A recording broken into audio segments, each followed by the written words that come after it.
Bytes Bíblicos. Como você já sabe, é só aqui no canal Bytes Bíblicos que você tem o curso Liturgia da Palavra, para você entender de vez as leituras da missa. Continuamos a nossa caminhada pelos domingos do tempo comum. E hoje nós vamos ver o 16º domingo. Mas antes, faça uma coisa que para você não custa nada e para nós vale muito. Deixe o seu comentário dizendo para nós de onde você nos assiste. Estes nossos encontros estão ajudando você e sua comunidade a celebrar melhor. Também não se esqueça de deixar o seu like, inscreva-se no canal, deixe o sininho ativado para você receber notificações e considere a possibilidade de colaborar com o nosso canal com um depósito nesta chave Pix, quanto você puder, quanto você quiser. E recorde-se, estes nossos encontros são um recorte do nosso curso que nós temos toda terça-feira à noite. Pense a possibilidade de participar conosco. Você vai ter explicações mais detalhadas e vai poder interagir com os professores e com os colegas. Este é o link para maiores informações e este outro o link para você fazer a sua inscrição. Vamos então para as leituras do 16º domingo do tempo comum. A primeira leitura tirada do livro do Gênesis, depois o Salmo 14 ou 15, conforme a sua Bíblia, depois mais um trecho da carta aos Colossenses e, por fim, o Evangelho de Lucas, Jesus na casa de Marta e Maria. Mas é por este Evangelho que nós vamos iniciar. E quem vai nos apresentar este texto é a professora Rita de Cassialó. Então, nós temos duas irmãs, é o relato de Lucas, Marta e Maria, né? Jesus entra na casa dessas duas. Elas reaparecem lá em João, no capítulo 11, no capítulo 12. No capítulo 11, vocês têm aquela narração das duas irmãs e o irmão que está morto, o Lázaro. No capítulo 12, nós vamos ter a Maria que lava os pés de Jesus, né? Então, em João, elas moram em Betânia, são irmãs também entre si e diz que tem um irmão chamado Lázaro. Como Jesus conhece Marta e seus irmãos, né? O relato faz pensar que pertenciam aos discípulos de Jesus. Então, tanto o texto de João como o texto de Lucas, veja, Jesus conhece a casa. No caso de João, nós ainda temos podemos refletir que esta casa de irmãos, a casa de Betânia, é a própria comunidade. Os versículos 39b a 40a, a atitude diferente, as atitudes diferentes entre Marta e Maria. Maria se senta para escutar. Marta segue o que o judaísmo aprecia naquele que recebe, no anfitrião, né? As boas práticas de hospitalidade. Segundo a tradição, é Maria quem está errada. No versículo 40b, Marta pede a Jesus que ele corrija a conduta de Maria, porque ela está trabalhando e Maria está aos pés sentada. O pedido de Marta tem 3 problemas. Ela não está escutando Jesus, ela interrompe o ensinamento de Jesus, ela quer que Maria deixe de escutar. Então, e nos versículos 41 a 42, Jesus dá razão a Maria. Ela escolheu a melhor parte, né? Então, este episódio muitas vezes foi interpretado de modo alegórico. Marta representa a ação, Maria representa a contemplação, para provar que a vida contemplativa é superior à vida ativa. Mas esta interpretação é falsa. Na teologia de Lucas, este episódio tem dois objetivos: contra as convenções daquele tempo. Jesus aceita que mulheres sejam discípulas e escutem seu ensinamento. No período de Jesus, né, e se estendeu até depois, a mulher não podia aprender a Torá. A mulher não podia sentar para escutar. Então, quando Lucas coloca esse relato, ele está mostrando que Jesus aceita. Não é só o homem que pode se sentar, que pode escutar, que pode participar do ensinamento. A mulher também. Em outras palavras, né? Na Igreja de Jesus Cristo, a mulher também pode estudar, pode escutar a palavra e pode ensinar, né? É a palavra de Jesus que nos ajuda a discernir entre o necessário, o importante, né, e o supérfluo. É na escuta da palavra que nos leva a um discipulado, e isso não é privilégio dos homens. Então, a mulher, segundo o texto de Lucas, também pode sentar e escutar o mestre. Em resumo, no judaísmo do período do Novo Testamento, a mulher não tinha acesso aos ensinamentos da lei. Marta representa o conformismo com essa norma. Maria representa o rompimento desta barreira. Jesus não critica o trabalho doméstico, não é contra isso, mas é na sua incapacidade de compreender que também pode ser discípula. O episódio também serve para alertar e corrigir quem enxerga a mulher só como auxiliar inferior do homem, inferior ao homem, né? Então, o relato, ele vem corrigir isso que está dentro das nossas comunidades. Tem uma frase rabínica desse período que diz assim, isso escrito nos escritos judaicos: quem ensina a lei à sua filha, ensina-lhe a prostituição. Lembrando que falar de ensinar a lei é exatamente isso, porque não existia outra cartilha para aprender a ler e escrever senão o livro da Torá. Então, o que que o rabino estava, o que que esses rabinos antigos diziam? A mulher não pode estudar a lei, ela não pode aprender a ler e escrever. E é interessante observar nesse evangelho que, para mim, esse evangelho eu não digo um divisor, mas é uma projeção do que Jesus espera da igreja. Que nesta igreja, homem e mulher, pode sim fazer teologia, ensinar teologia, exercer a função dentro da igreja. Porque a atitude de Maria sentada aos pés é a atitude do discípulo, que escuta o mestre. No período, isso mulher não podia fazer. Toda a vida de Jesus já é algo fora do normal. O fato de ter mulheres seguindo Jesus é uma coisa esdrúxula para o tempo. E esta cena de Lucas se encaixa dentro disso. Quer dizer, na minha igreja, homem e mulher têm os mesmos direitos. Se isso não acontece, eu não sei de qual igreja nós estamos falando, mas me desculpe, a igreja de Jesus Cristo não é.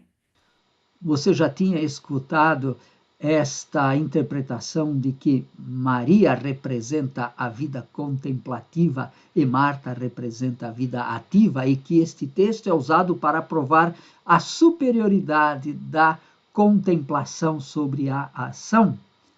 Provavelmente você já escutou isso até no seu grupo de espiritualidade. Deixe aí nos comentários se você já tinha escutado esta interpretação. Mas e a primeira leitura tirada do livro do Gênesis? Vamos ver? Três seres celestes aparecem a Abraão. né? O relato é bastante sóbrio, não é muito exuberante, é bastante tranquilo.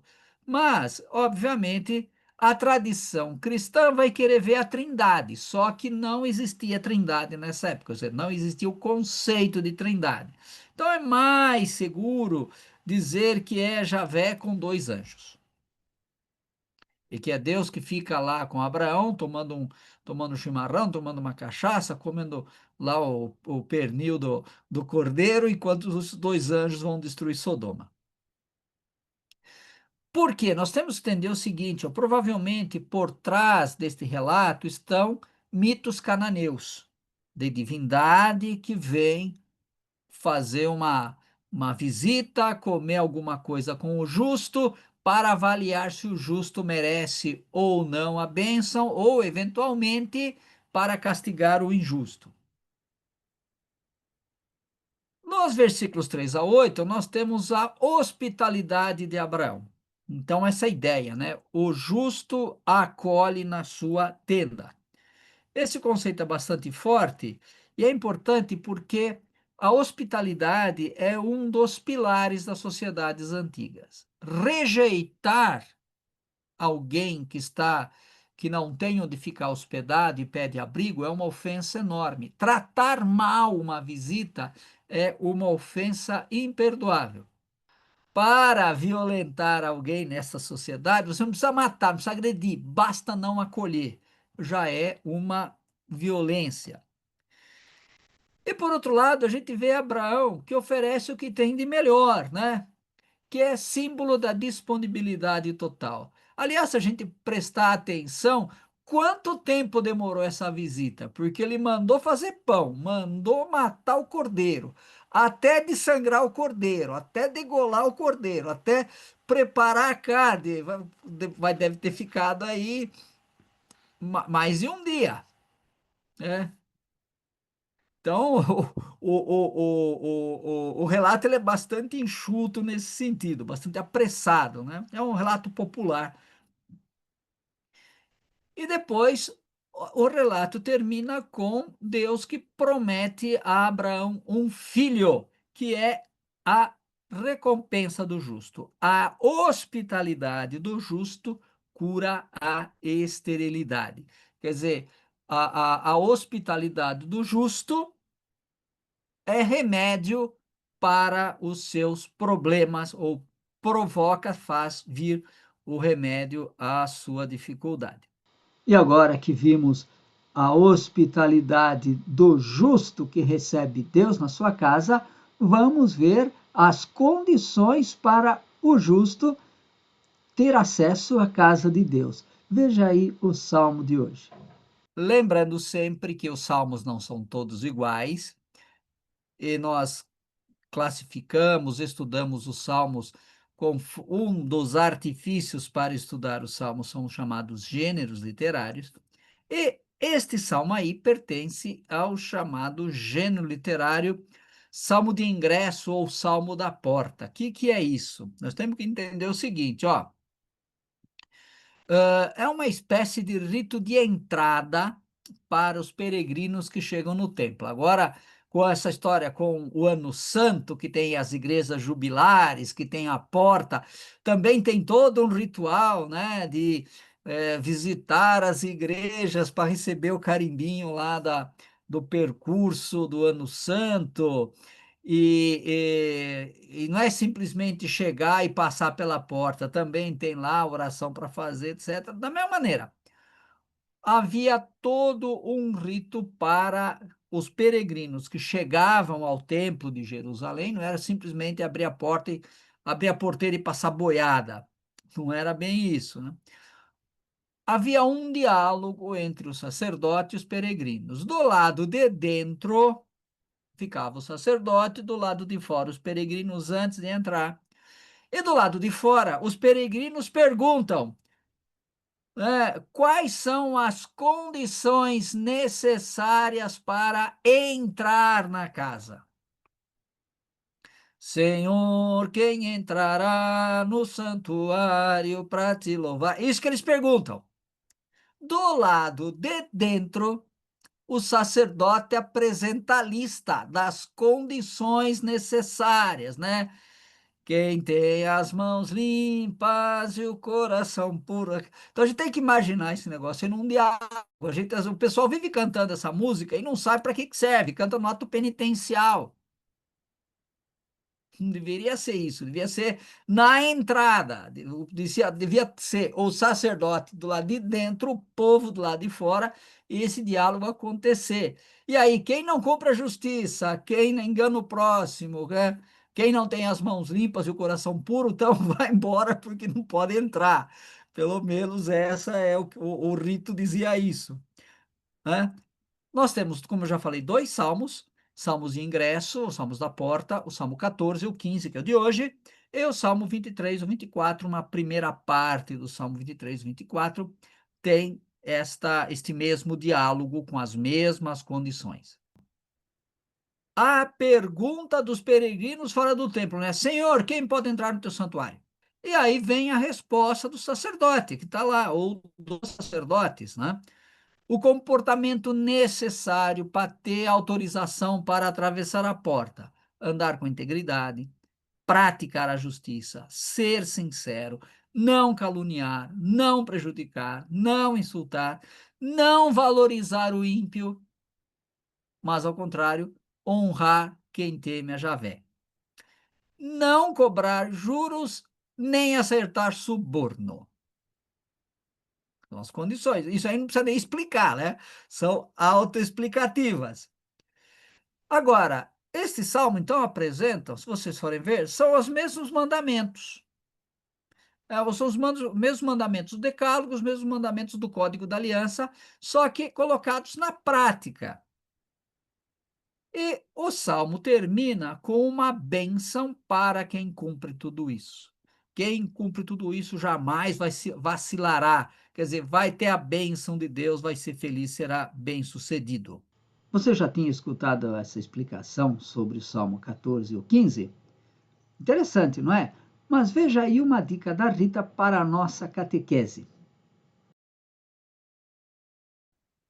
A liturgia da porta ela é muito bonita, né? Ela tem o sentido e serve e deveria ser repetida na nossa tradição, porque a gente entra para etapas, né, a gente prepara as crianças, a gente acolhe as crianças que estão chegando na catequese. Pode ser organizada uma liturgia da porta em cada etapa, aonde a que está terminando a etapa acolhe as que estão chegando, né? Mesmo nos diversos grupos, não só na catequese, a gente perdeu algumas coisas, é muito bonita e significativa. E então, o que você achou desta dica? Deixa aí no seu comentário. Mas vamos agora para a segunda leitura. Na carta, né, no texto de hoje, Colossenses 1, de 24, no caso, a nossa leitura está aqui dentro, que é o capítulo 1, versículo 24, até o 2, 5, Paulo expõe seus ensinamentos e preocupações. Nos versículos 24 a 25, o valor dos próprios sofrimentos. 26 a 27, a revelação do mistério de Cristo a todos os povos. Do 28 ao 29, o esforço para anunciar e aconselhar cada pessoa. E no capítulo 2, versículo de 1 a 5, sua luta em favor das comunidades de Colosso, Laodiceia e daqueles que ele não conhece, né? Paulo desenvolve a ideia de que é ministro fiel a Cristo, que aparece no versículo 23. Ele usa sua experiência pessoal para incentivar Colossenses a imitá-lo. Nos versículos 24 a 25, misturam duas ideias: alegria no sofrimento, o sofrimento pessoal como participação no sofrimento de Cristo, alegria no sofrimento. Paulo suporta com alegria as dificuldades enfrentadas no anúncio do Evangelho. O sofrimento pessoal como participação no sofrimento de Cristo. Os sofrimentos de Cristo foram completos, quer dizer, não faltou nada no sofrimento redentor de Cristo, não na quantidade, mas na qualidade. Paulo enfrentou sofrimento que Cristo não enfrentou, mas o sofrimento de Paulo não são redentores por si mesmo. Apenas tenho sentido como extensão dos sofrimentos de Cristo. Com certeza, nós poderíamos reescrever isso dentro da nossa própria história. O nosso sofrimento de hoje, né? Cristo não sofreu, porque nós temos outra realidade, outras situações. Mas, como de Paulo, o nosso sofrimento não é redentor por si mesmo, né? O mesmo sentido de Paulo, apenas tem o sentido como extensão do sofrimento de Cristo.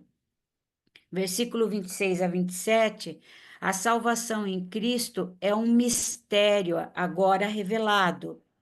Mistério, algo que ultrapassa nossa capacidade de entender, escondido, mas revelado. Algo que a capacidade humana não consegue descobrir sozinho. É Deus quem faz saber.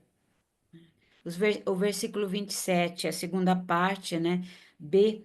A presença de Cristo é a esperança da glória. Esperança da glória é igual à certeza da salvação. No 28a, três verbos que vão se desdobrando. Nós temos lá anunciamos, admoestamos, né, aconselhamos, ensinamos. A proclamação se transforma em exortação e doutrina para rebater as doutrinas que contaminam a fé da comunidade. A segunda parte do versículo 28, a união com Cristo e seus sofrimentos levam à perfeição. Ela é muito prática, a gente teria que pegar e ver com calma, porque ela tem muito do nosso dia a dia, né? Os nossos sofrimentos, também essa questão das crendices que vão se agregando nas nossas comunidades, que Paulo chama atenção, a questão dos anjos e outras coisas que aparecem nesse trecho. E agora que vimos as leituras separadas, vamos estudar como elas estão entrelaçadas na liturgia de hoje.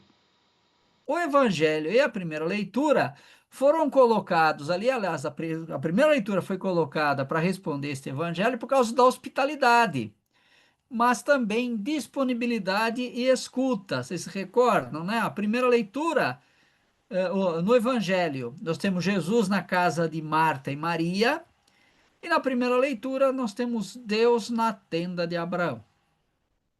Então, hospitalidade, disponibilidade para escutar. A primeira leitura e o Salmo, nós temos as qualidades que agradam a Deus. Vocês recordam, né? A divindade ou o ser celeste que visita o justo. E nessa casa do justo, capítulo 18 de Gênesis, encontra hospitalidade e disponibilidade. E o Salmo, as condições para entrar no santuário, praticar a justiça, não prejudicar, não insultar ninguém. Mas é interessante notar uma inversão, aqui é bastante curioso, né? Na primeira leitura, o justo acolhe Deus na sua tenda. E no Salmo é Deus quem acolhe o justo na sua casa. Então nós temos uma inversão aí, que é muito bonita, né? Que o justo pode ser acolhido na casa de Deus, porque, vamos dizer assim, ele antes já tinha acolhido Deus na sua vida. A segunda leitura, recordando sempre, né, que no tempo comum a segunda leitura segue um caminho próprio e às vezes tem uma ligação com as outras, às vezes não. Hoje nós podemos fazer uma ligação da segunda leitura à primeira e o Salmo por causa das atitudes de solidariedade e alegria. Olha só que bonito. A segunda leitura, Paulo diz que se alegra nos seus sofrimentos pela igreja. Naquele versículo que nós estávamos discutindo agora de pouco, né? E, consequência, ele, Paulo, convida os colossenses a buscar a perfeita união com Cristo. Ou seja, este caminho também do sofrimento pessoal é um modo de unir-se mais perfeitamente a Cristo. A primeira leitura nos mostra Abraão que se alegra em praticar a disponibilidade, e o Salmo mostra o justo que se alegra em praticar a fidelidade aos mandamentos, né?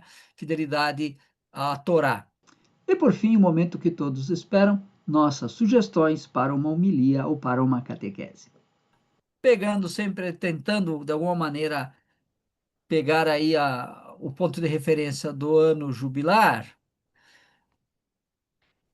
para peregrinarmos na esperança e construirmos a esperança na sociedade, as leituras nos apresentam duas atitudes necessárias: escutar Jesus e acolher o próximo.